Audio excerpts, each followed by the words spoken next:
You set the tone for the event. So the host has to have the most fun, the most energy. Everyone is going to be looking to you as to how to behave and act. Should I feel awkward? Is this awkward? I don't know. So as a host, it's on you to bring the energy, the enthusiasm, and the introductions to get people connecting again. Because if we're all feeling this hangover and the host is looking like they're hungover, it's just going to continue. That's AJ Harbinger, co-founder of The Art of Charm. I'm your host, Patrick McGinnis, and this is FOMO Sapiens. With the world spinning out of control, it can be impossible to know what to do and what to miss out on. That's called FOMO, which is short for fear of missing out. How do I know? Because I coined the term, and I'm the world's first FOMologist. And this is the show where I ask entrepreneurial thinkers, people I call FOMO Sapiens, how they live and work with conviction no matter what life throws at them. FOMO. FOMO. Hey everybody, welcome back to FOMO Sapiens. I don't know if you saw it, but there was this SNL skit a couple months back where people are at a party and all they can talk about is, did you have Moderna or did you have Pfizer or did you have J&J? And I don't know if you've had that conversation, but I have had that conversation so many times. It's like you see somebody, a new person or an old friend, and you haven't seen him in a while and you kind of don't know what to talk about. So you talk about COVID, which is the last thing we want to talk about. I do not want to talk about COVID anymore. I don't want to hear about vaccines. I don't want to hear about variants. I don't want to hear about quarantines. I don't want to hear about anything. I want to talk about new things. It's just not, it's not a good place to be. There's nothing in there that will make you feel better. Yeah, maybe you've learned some things and that's a valuable thing, but the rest of it is just, it's not good. And I think we can all understand why that's happening because we're out of practice. And that's why I wanted to bring two very special people on the show today who can help us. And believe you me, I need it too. I think I'm pretty good. I'm getting closer, but I have been awkward as can be in different conversations. I have said things that I would never have said before. I think I'm a little ruder than I used to be, which is not cool. And so I'm sorry if anybody who spoke to me didn't like what I said to them, but I will tell you that I definitely am not as fluid socially as I was a year and a half ago. So it's something that I'm working on. And I brought in AJ Harbinger and Johnny Dzubak from The Art of Charm, which is not just a very successful podcast that has 2.5 million monthly downloads, over 800 episodes, and over 200 million overall downloads. So, whoa. I mean, that is, those numbers, by the way, if you, just to give you some perspective, that's a lot. But beyond that, they also have a coaching company. So they help people be more charming, I guess is the really simple way to say it. But it's just like, how can you communicate with other people to be more successful in life and love and in your career? And I wanted to have these guys on because I think that it's just the moment that we are restarting. And as many of you know, my word of the year is momentum. And momentum requires you to be able to engage with the world around you and be your best self. And that, of course, requires you to communicate effectively. And we've had a couple of shows on this season. We're going to get into it some more. I think it's really valuable. This conversation personally helped me. After I chatted with these guys, I actually went to a social event and I swear to God, I used some of those tips. So a lot of wisdom in this episode. Now, I have a small ask for you today, and the episode ask is please share this with somebody who just needs a little help getting back to social life. I'm sure you know somebody, that one person or many people who just are still struggling a little bit. All right, let's get on to the show because this one is a good one. So these guys are great, and I've been on their podcast in the past, and it's a really, sort of like prolific show, tons of episodes, tons of guests, tons of ideas. It's going on for a long time, but maybe you haven't heard of The Art of Charm. So to get started, I asked AJ to please explain, for those who didn't know The Art of Charm, what is it all about? So we are a podcast and a training company all around helping young professionals become powerful communicators so they can become influential leaders to win at work, love, and life. I like that. It's so succinct. You asked me what FOMO Sapiens was about, like 35 minutes later, I'd be like, and then there was the part. So that's very impressive. You clearly know what you're doing. And we're going to talk today about exactly those topics, not just for the youngins, but for everybody, because my life motto, and I don't know if I've ever shared this on the show before, but my life motto is I never want to be boring and I never want to be bored. And so we're going to talk about that a little bit today, because we are, the reason I want you guys on the show is because like we're in this transitional phase, right? Like we're coming out of our little like life caves and we're going out there, and we need you guys with your expertise. It's like going to the doctor to get like a little bit of a diagnosis about what is going on in the world right now so we can reemerge in strength. So I just want to start out with Johnny. So Johnny, you guys focus on like, I mean, the show's called The Art of Charm. So, that's what it is.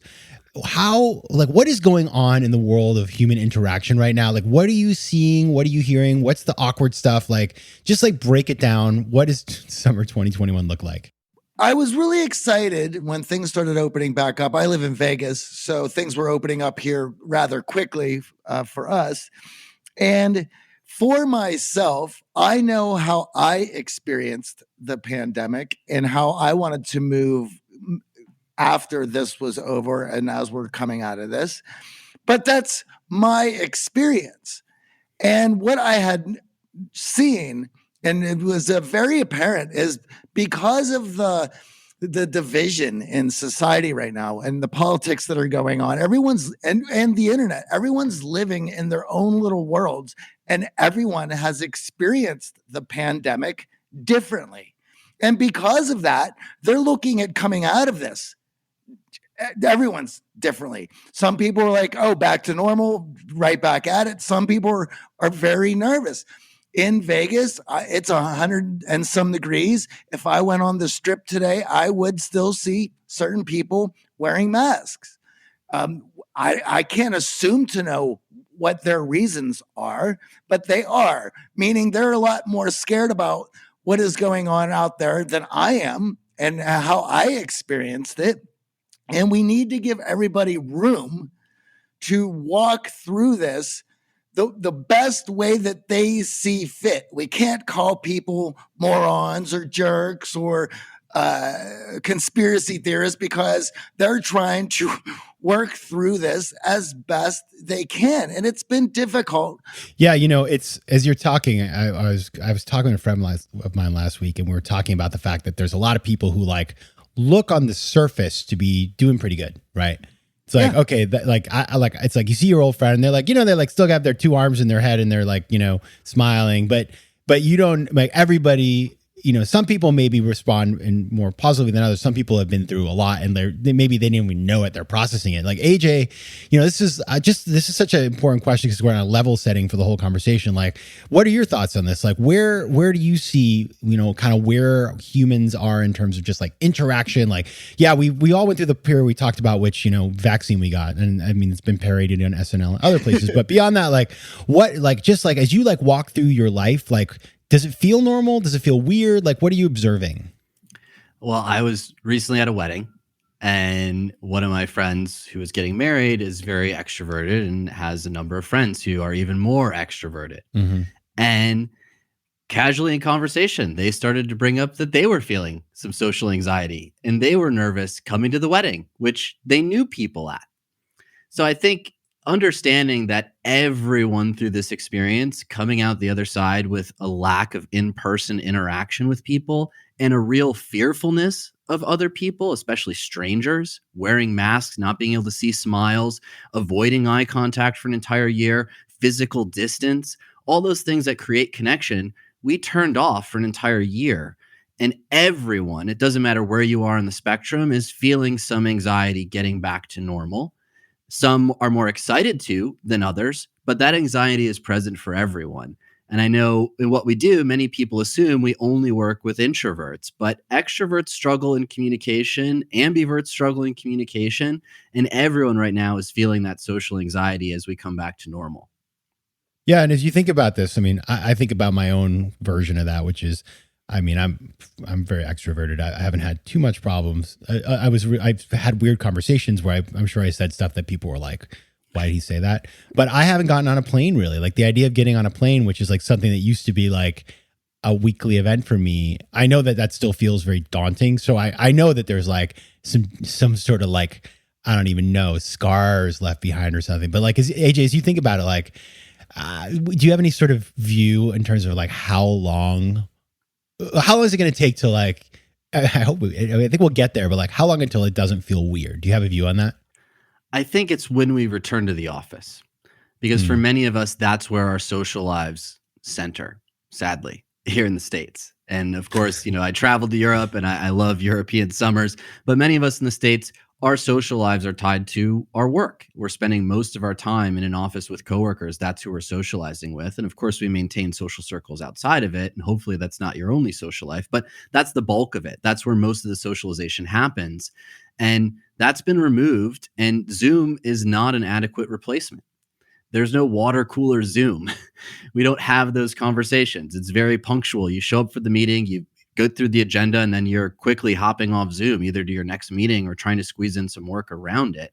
So I think the more time we spend in the office around people, the more normalcy is going to come back and we're going to get through this. But right now, in this hybrid model of still not quite being in the office, some people going back already, some people not, I think until we're truly all back in the office, whatever that looks like, we're going to have this hangover around socialization. Yeah, I agree. And I never really went to the office that much anyway, because I work for myself. But I will say, like, I rejoined a co-working just to not, just like, oh, let me put some pants on today, right? And like get outside the house. The reason why I was excited to have you guys on, I love your podcast and I love what you do, what you're giving people in terms of just like the knowledge about how to move through the world in a more effortless way, if I can describe it that way. And I just want to get like, let's focus on solutions. So we're going to start with the first solution that I want to talk about, because I've been talking, so convening. A friend of mine, his name is Z, told me that he believes that convening is the power move of 2021 and going forward. And when he told me that, we were sitting at the Bowery Hotel, and I was like, when you see the light go on in your own head, you're like, whoa, that guy's deep. I just met him. And he's a really smart guy, an entrepreneur. And I said, and he's like, do you want to throw a party? And I was like, yeah, let's do it.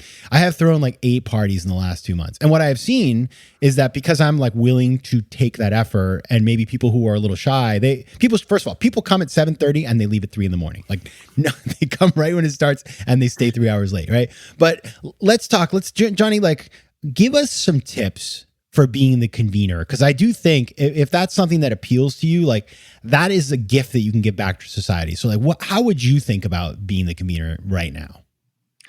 Well, as I was mentioning earlier, everyone has experienced this differently. Everyone is at a different place emotionally, mentally, and physically with this. And I love that AJ had called it the hangover we're all feeling from it, because it certainly feels like that at times as we try to get things moving again. But being somebody who is willing to bridge the gaps, open the doors, create events, put things together, and allow people to know that this is going on.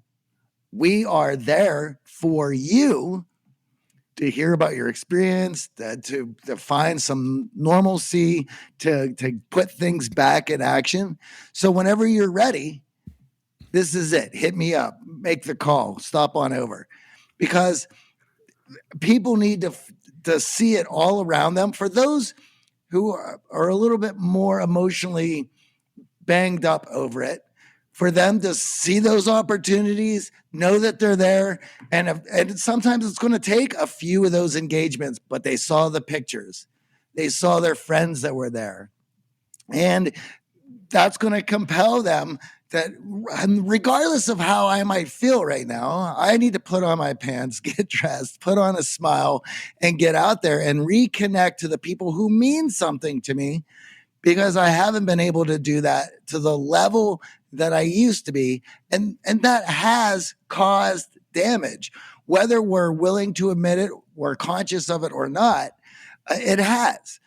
For myself, I'm a musician, and the center of my social world outside of work is going to shows and being in that community. And for myself, it's been a bit weird, but started going to shows again, enjoying seeing that, being in front of the stage, feeling the kick drum reverberate throughout the room and in my chest. It's been great, but that's what it had taken to give me a sense of normalcy.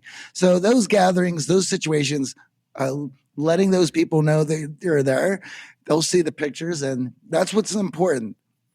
Plus ones have never been more important. Everyone coming out of this needs a security blanket, some familiar faces. So if you plan to host, invite people to bring a guest.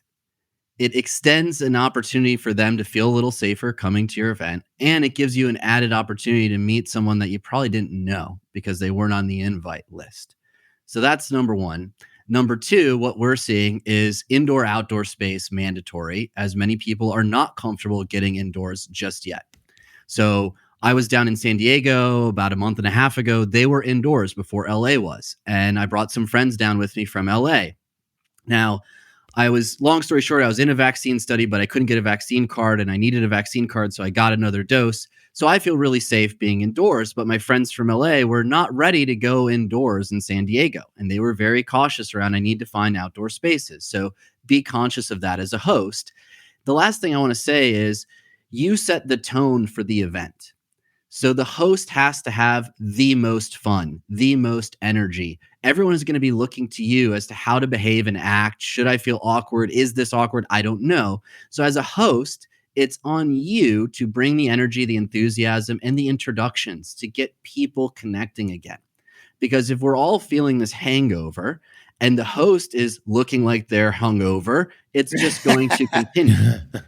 So it's on us. And if you aren't very extroverted, tell your extroverted friend, hey, I'm willing to do the legwork. I'm willing to cook a dinner. I'm willing to take some photos. I'm willing to promote it on social. Can you help me out on the hosting and the actual outgoing social part of getting everyone going? And we found that to be really successful for a lot of our clients who are more introverted, who are like, man, hosting sounds like I'm just going to be put through the paces trying to keep conversations going. And Johnny and I have hosted tons of events over the years, and we've found time and time again, the more fun we have, the more fun our guests have. So it's really important to be that pace car at the event and showcase for everyone that you're having a great time, you're really comfortable, and everyone else will start to fall in line. Yeah, I like what you say about indoor outdoor too, because so all the things I've done have been outdoor, and I have lots of friends who just they're not doing indoor, and they won't for a while, and maybe like that's not where I am, but I don't want to leave them out because they may need to be, they're the ones who maybe need more social interaction because of these limitations. So that's a really important point. The other thing I would say is, it's tiring being a host, right? It is. And so like sometimes I'm like, man, somebody else should throw a party so that I don't have to be circulating the room, but you can make being a host fun. And one thing that I did a party with some friends a couple of weeks ago on a rooftop, and it was awesome. And there was like a DJ, there was like a day part, then a night part. I actually had a wardrobe change for the evening part of the party, which I've never done. Like, it's not like I'm on an award show here or something, but I just decided it would be kind of hilarious to do it. And people loved it. So like ways that you can sort of be a little weird. I don't know, like people, it's a weird time. People are a little weird. And that's why I want to get to our second topic, because people are weird. I have seen weird things. Like I live in New York City. Like every day, the level of weirdness it's like a historical levels vis-a-vis. I mean, New York's always weird, but it's like another level up, right? So just like, let's start again with you, Johnny, on this one. Like number one, like how do you help people who are just super awkward in the corner over there and you're at a party and you're like, oh my goodness. And then also like, is it okay right now to just be a little extra? Because why not? Well, on the second part of that, yes, why not be weird? I love it, and I would encourage folks to be a little bit weird. That's you letting it out, and if you're letting it out, people have more of a reason to connect to you, to see you as somebody that they want to be friends with. But when you're guarded, it makes other people guarded around you. So the more authentic you can be, you're only loosening up everybody else. And so when it comes to the person who is a bit nervous, who is standing against the wall, being a wallflower, loosening them up, getting them to laugh, having a conversation with them, because a lot of the smallest things we do have the largest impact, and especially to a wallflower. For somebody, that you have to put yourself in that person's mind. They already went through so many hoops just to make it out, because they already know if I go out, it's going to be me. I'm not going to know anyone, that I'm going to be standing against the wall. So we already know what they've went through to come out, and then there they are. in that position that they were hoping they don't want to be in. And so by you going over, introducing yourself, and just by acknowledging their presence, that they have come out, that is going to lift their spirits. And it may even be just you walking over, introducing yourself, having a conversation with them that allowed them to open up and feel more comfortable and then start talking with some folks. So if that's you doing your part, and if you can introduce them to a person or two, well, that's going to go a long way. Now, after that, if they're still not willing to come out of their shell, we can't do much beyond that. But as long as you do that, you can feel good. I've done my part. I said hello. I introduced them to somebody. Yeah, you don't have to fall on the grenade, right? You know, like you don't have to like take, because it is like sometimes you get in this and you're like, okay, like you try to be the nice person, then you're like, oh my goodness, it's 3 hours later and they're telling me about their turtle. So yeah, no. AJ, what do you think about this topic? Like, how would you intervene? Well, and I would want to get weird. I would encourage the weird. We found that even pre-pandemic, our biggest attended events had a theme, had costumes involved, allowed people an opportunity to get more creative. I mean, you look at Burning Man. Why do people love it so much? Because it gives them room to feel weird, to let it out fully. So you look at all the most fun events you've been to in the past, there was a theme, there was a reason that you can get outside of who you are and showcase a bit more of your personality. And of course, that creates even more opportunity for conversation. So that is the first part. The second part that I want to touch on that I think is so cool is, what a great question to ask to break the ice. What's the weirdest thing you saw during the pandemic? I saw a woman shopping in a full garbage bag. And like her whole routine to put the garbage bag on, to go into the grocery store and the gloves and everything. It's like she was scrubbing in to go to surgery to get some strawberries from Trader Joe's, you know? And we've all had these little moments of humans just being humans during the pandemic.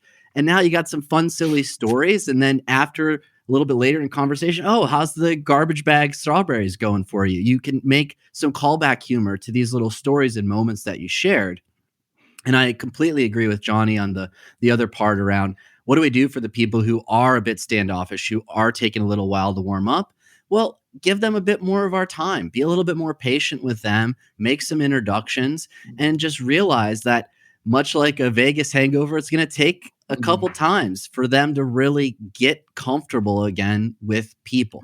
And sadly, many in our audience have wrote us that they've had zero interaction. You know, we're pretty lucky that we're in big cities, but there are a lot of people who've had zero face-to-face interaction. So just have a little bit more empathy if you do see that person standing in the corner who doesn't look like they're having fun, who doesn't look engaged, and realize that maybe their pandemic was a little difficult and a little bit trickier than yours was. And I think if we all give some people a bit more empathy and a bit more patience, we'll all come out of this better. You know, I just think about people that I've met in the last couple of months. So I've met so many people who I would have never met before. And the reason why is because people are open. They're looking for new connections. People who you may have said like, what a snob or whatever. There's certain people that maybe I kind of wrote off because they're like, I don't want to deal with it. And then you realize like everybody's been humbled. Everybody's been knocked down a ledge. Yep. And so whether it's, you know, the person you want to ask out on a date or just somebody who you said like, that person's cool. I just find that people are really open. Even like I had a long conversation, not that long, but a reasonably long conversation with a stranger on the subway about Lil Nas X. Now, I don't even know how that happened, but it's like, that is like crazy in New York City. He was listening to it and I was like, what is that? And, you know, I was educated.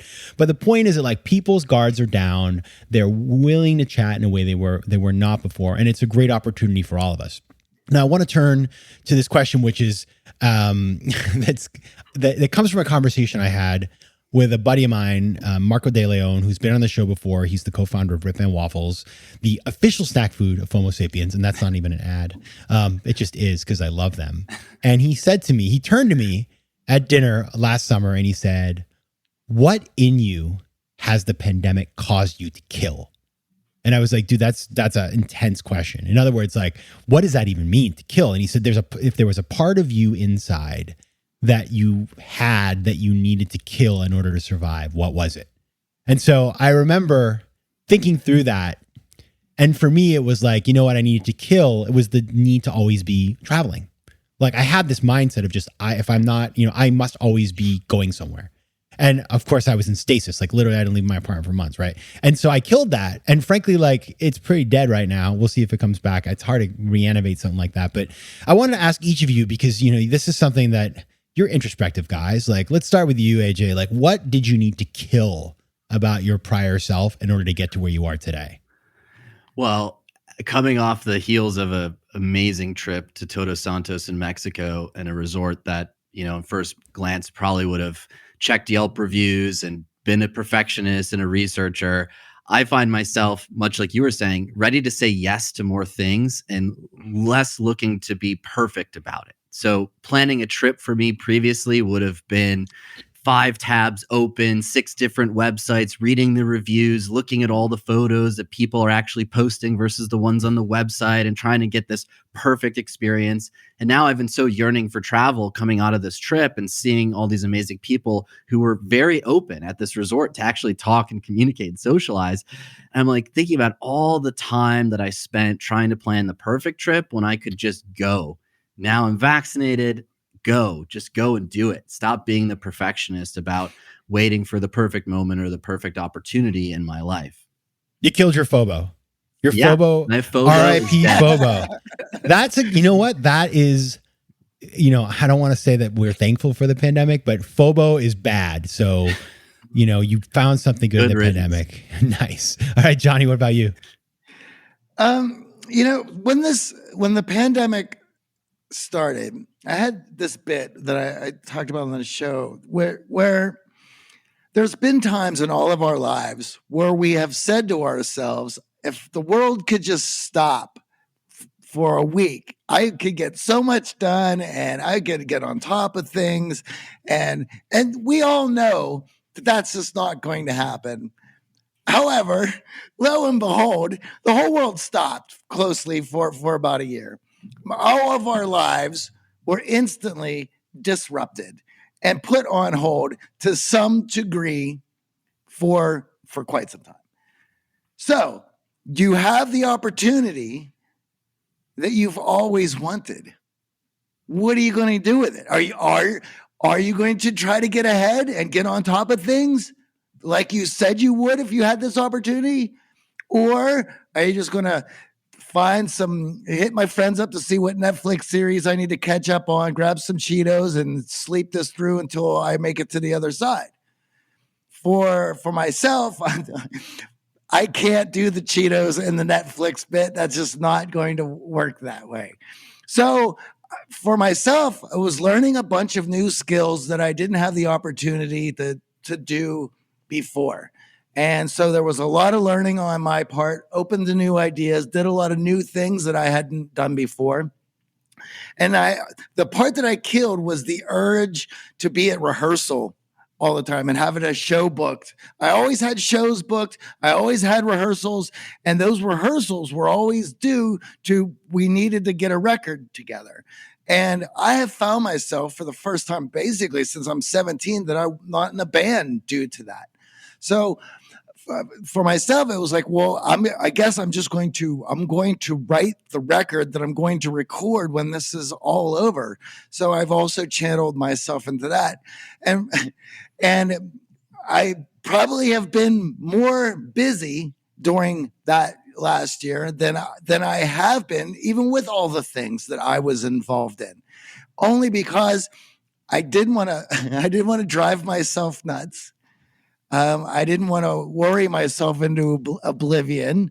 I had to preoccupy myself, or I would have spent that time being destructive, whether in my own life or the things around me.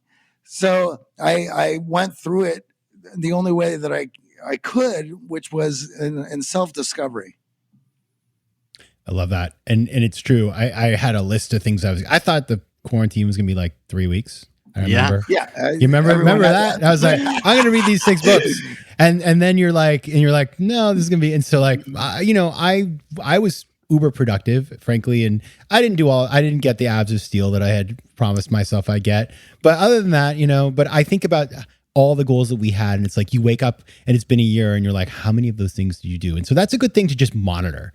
We had, I think his name was Douglas Holliday on the show, and I believe this was his bit where he talked about there is no such thing as a work-life balance. It's more about seasons. And so when my social life was shut down, well, then the season was going to be directed towards what we're doing here at work, because there was nothing else going on. And it was nice, certainly nice to have that. I'm certainly looking forward to a season of being social again and building a social life. Well, I just like this concept of seasons, because I'll tell you which season I was in during the old quarantine. That was seasons 1, 2, and 3 of Succession. It was season 4 of Narcos. All right. AJ Harbinger and Johnny Dzubak, the hosts of The Art of Charm. You can find them at their website and on Instagram, Facebook, and Twitter, all at The Art of Charm. Guys, thanks a lot for being here. Thank you for having us, Patrick. Thank you, Patrick. FOMO. Big news. We now have a brand new website. So head over to FOMOSapiens.com, where you can listen to past episodes, learn more about the show, and find out how to advertise. Also, head over to Spotify, where you can find and follow playlists of the best of the show. You can also connect with me on Instagram at Patrick J. McGinnis, on Twitter at PJ McGinnis, and on LinkedIn. I'd love to hear from you, so don't be shy. FOMO Sapiens is recorded in New York City. Theme music is by Mike McGinnis, and editing and post-production is by Josh Elstrom. If you like today's show, please be sure to rate it and recommend it to your friends. And as always, you can find me at FOMOSapiens.com and at PatrickMcGinnis.com. To advertise on FOMO Sapiens, reach out to contact@FOMOSapiens.com. FOMO.